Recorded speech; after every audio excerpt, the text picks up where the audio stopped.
recap, Gary talked to you about a very effective strategy of raising capital, and that's, creating those alliances through a Reg D, making sure you're above board in all the laws, because you can go to prison for it. Kind of highlight this portion, we'll talk in just a minute, but then Stu basically taught you how to indirectly sell an investor on commercial investing, because that's extremely important, especially for some of you who were still not even sold on commercial when you got here, because you didn't understand the intricacies of it. It is on. Yeah.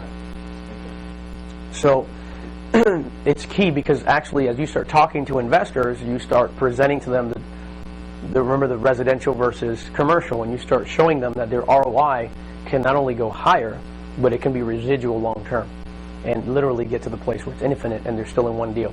They don't have to keep flipping deals to make that kind of return. So it's a big difference. Most of you, however, are at a point where you're saying, okay, great, I love the concept, I want to raise money, but how in God's name am I going to find somebody that I could even pitch about this concept so they can give us money, right? And so what we're going to talk today about for a little while is we're going to show you how to source out and find investors that you can begin to show the strategies that Stu taught you, and then ultimately bring them to the table so that Gary, Stu, myself, and some of the other partners will be able to present to them professionally and open the door so that you can invest as a co-sponsor with us. Basically, the strategy is as simple as you could possibly see it. I put it on the board. You've got our Real Deal team. It definitely wouldn't be that LLC. Each project, specifically a big building or things like that, will be in its own separate LLC, of which we would be the main sponsors of that project. There will be a separate LLC, it's a smaller LLC, which is your LLC individually, upon which you would bring investors through your LLC as a co-sponsor to invest in the company that is the holding company. In other words, the company that holds the asset that's generating income. So that's how you will legally be able to get paid. And so that's a strategy that we're going to walk you through and we're going to work with you on, that our team has already put together. So that's pretty much what we call done for you.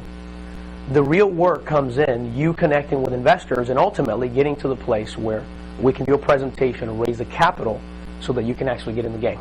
Okay? So this is going to be crucial for you to really start getting the value that you want to get in the game so that you can close deals. Okay?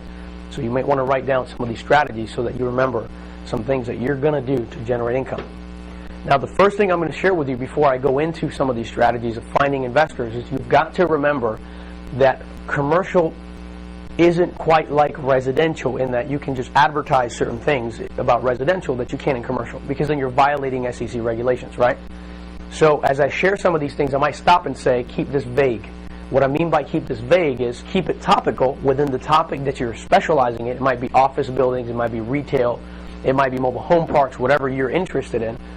So you might keep it specific to the topic, but don't go in there and start putting things like 18% cash-on-cash return. We're looking for investors to invest with us, and we will give them a rate of return on their money, because right there, you are already breaking the law. And we don't want to do that, because especially if you're working with us, you're representing us, which is why we're investing the time to teach you to do it correctly. Does that make sense? So be cautious about the things you put online, especially because once it's online, it doesn't disappear. It's there forever. And so you want to make... Once it's online, it's printed. Yes. It's evidence. Exactly. So be careful what you put online. Exactly. And so we will go through that again, and I'll keep hitting, but those are the points I want to stress to you. You can advertise, you can market, but you can't flat out say, I want to raise capital for this project, or I want to do this, and I'll give you a 10% return on your money. Anyone you see online that says that is breaking the law. And so next time you go online and you see that stuff, you're like, oh my gosh. Trust me, they're just around the corner for going to prison. And we know people who have already gone to prison for doing it.